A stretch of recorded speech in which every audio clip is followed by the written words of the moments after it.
We just completed a major restoration on this Cherokee, and I'm really partial to this one because this is the plane my son is going to learn how to fly in. We did avionics, interior, paint, everything. It's a brand new old airplane. Let me show you what she started like. This is clean. I know it looks like it's not clean, but this is a clean engine. The mounts are good, the exhaust is good, the engine times are great, but of course, just like a muscle car, I'm gonna go through every bit of this and doll it up, clean it up. We're gonna do all the maintenance on it, but then we're gonna really trick this engine compartment out and make it look really nice. Now on our interior, when you look at the inside of this airplane, you're like, whoa, this thing is stripped all the way down. Well, keep in mind, this airplane is literally 55 years old. And so when we freshen it up, we're not just gonna throw some new vinyl on top of old cushions. No, these are gonna be stripped down to the bare metal frames. They're going to be repainted and brought back up, of course, with all FAA-compliant foams and leather and everything. It's gonna be done the same way we would do a business jet. Really excited about this interior. So it's not 100% done yet, but I'm gonna let you take a look. This is all leather. The cool thing that we've done here is everything in this interior is no different than what we do in our jet aircraft interiors. Memory foam on the front seats, new foam on all the seats, beautiful Garrett leather. This thing is really cool. Back in the 60s and early 70s, everything was straight lines and bars, and it was cool back then, but we wanted to do something a little, wavier and just a little more modern. When it comes to my stuff, I'm a real fan of blue. I've got a blue Corvette, I'm about to have a blue Jeep, I got a blue airplane, so I like blues. The funny thing about this blue is this blue was an early iteration of what evolved into the blue that's on my Corvette, but it is different. This was before I added some of the tweaks that kind of finalized the blue on the Corvette. When you look at the plane next to the Corvette, they look similar, but they don't look the same, which is kind of cool. It gives me a little variety. All right, the Cherokee, man, we are getting close to the finish line. The paintwork is done, the interior is done, the avionics are done. We are just wrapping up the annual and buttoning this thing back together. Here in the next couple days, we're gonna have her all buttoned up, and then we just gotta do a couple tweaks and tunes, get the annual finished, get it signed off, and we're ready for our first test flight.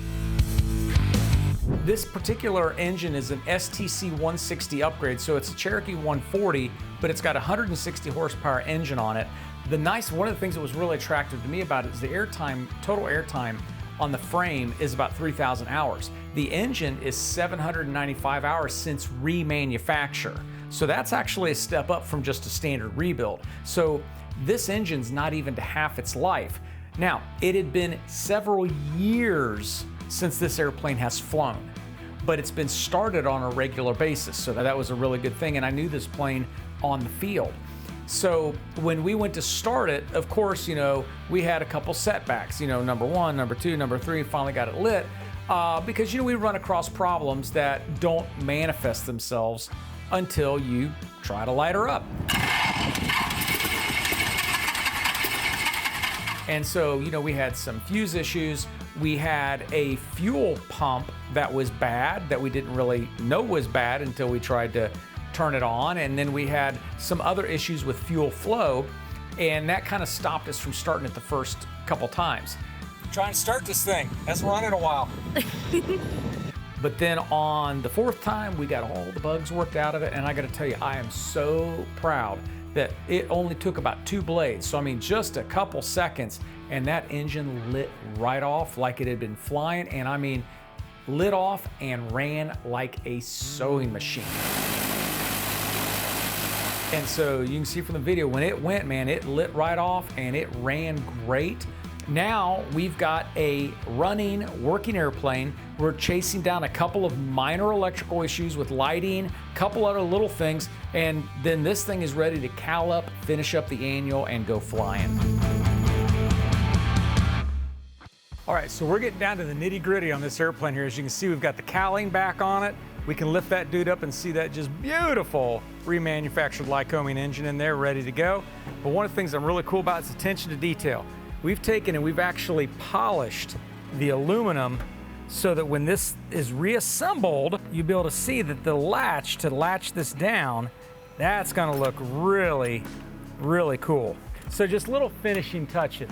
We also got the spinner polished, and I mean, we are down to the last little bit of details. We got the engines done, we're getting the brakes all done. We're about ready to get this annual signed off, take this thing flying.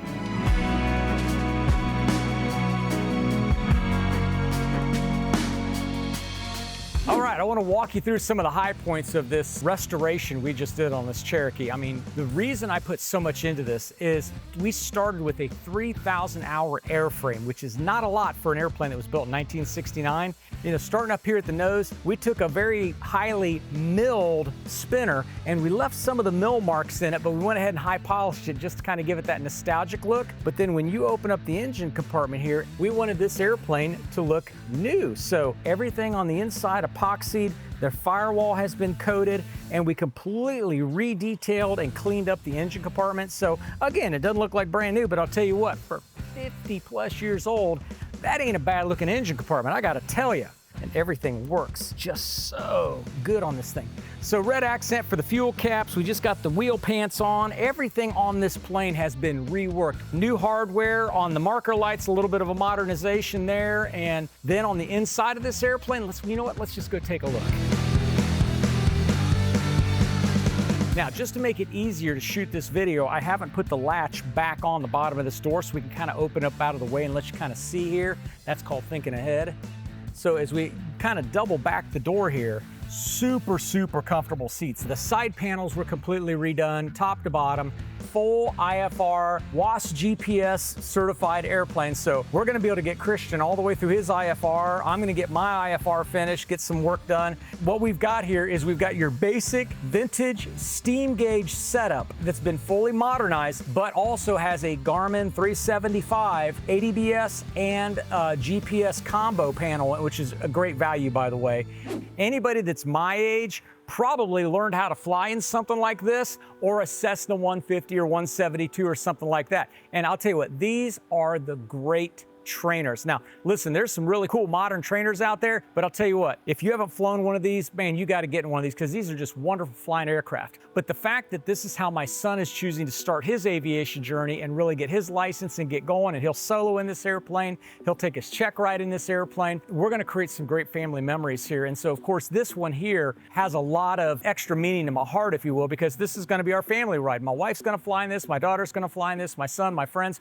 We're going to have a lot of fun, make a lot of memories in this great little airplane. And I mean, burning 8 gallons an hour, flying slow. You can actually still get a $100 hamburger in an airplane like this because it just doesn't cost that much to operate. So we're gonna be doing more stuff like this. We're gonna be building some small planes in addition to our fast planes and our hot planes we do. So you know what? Mash that subscribe button. We got a lot of cool classic cars coming up. We've got cool airplane restorations coming up. We've just got some fun jobs, man. What my guys love about this place is we work on fun stuff. We work on fun cars, we work on fun planes, and we have a lot of fun playing with the stuff that we bring to you.